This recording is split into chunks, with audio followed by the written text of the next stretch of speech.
Assalamualaikum warahmatullahi wabarakatuh. Nama saya Muhammad Maliki Ihsan Hisyam. Saya berasal dari kelas 2I. Dari Fakultas Sains dan Teknologi dan dari jurusan Sistem Informasi. Hari ini saya akan mempresentasikan tugas tambahan pemrograman web yang diberikan oleh Bu Dila, Miss Dila.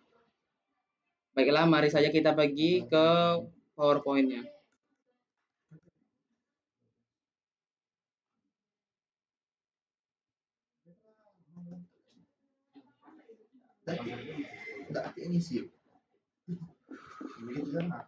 Tugas pemrograman dasar oleh Muhammad Maliki Ihsan Hisyam.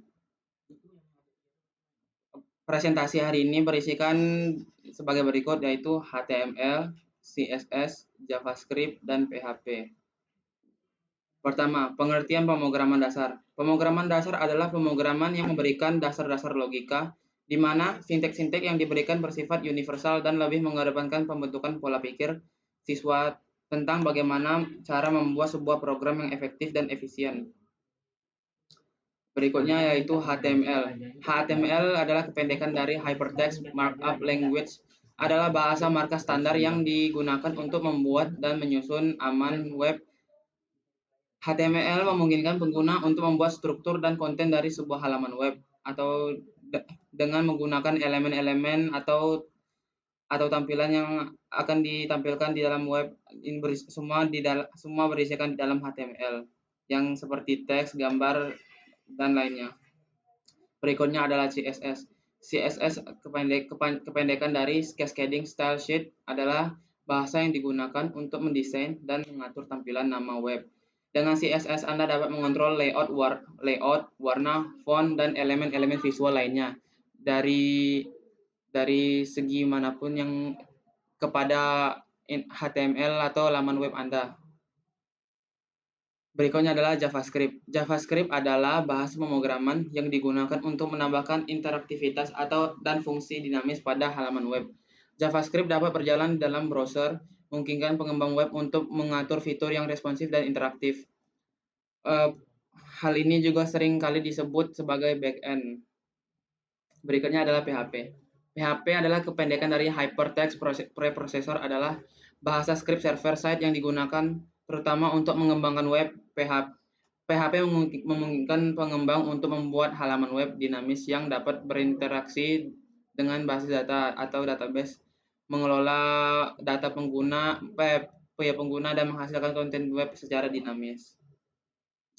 Baiklah, cukup sampai segini kita penjelasan materinya. Mari kita pergi ke contoh tugas yang telah saya buat.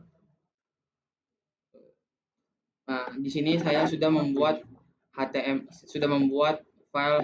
HTML saya. Di sini berisikan indeks HTML, yaitu di mana tampilan web Anda akan ditampilkan di sini. Ya, ini lain-lainnya, tabel header, tabel row, dan tabel body semua di sini. Di script.js atau JavaScript-nya berisikan fungsi-fungsi interaktif yang dapat kita gunakan di halaman web kita nanti, seperti delete, add, dan edit. Ketiga adalah style CSS. Di sini adalah tempat kita untuk mengedit atau memperbagus halaman web kita. Seperti yang bisa dilihat seperti di sini, background kita warna putih dan lain-lainnya. Di grup PHP adalah tempat di mana codingan agar halaman web kita dapat berinteraksi dengan database nantinya. Dan config PHP ini adalah tempat di mana kita menghubungkan database dan halaman web kita. Mari kita pergi ke halaman web kita.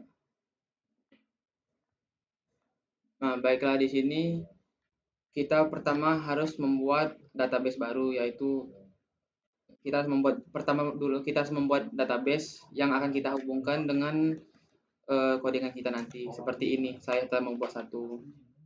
Nah, di sini tampilan web saya setelah saya buka. Jika kita membuka database, membuka halaman web kita, cukup kita ketik localhost dengan nama dari file tersebut.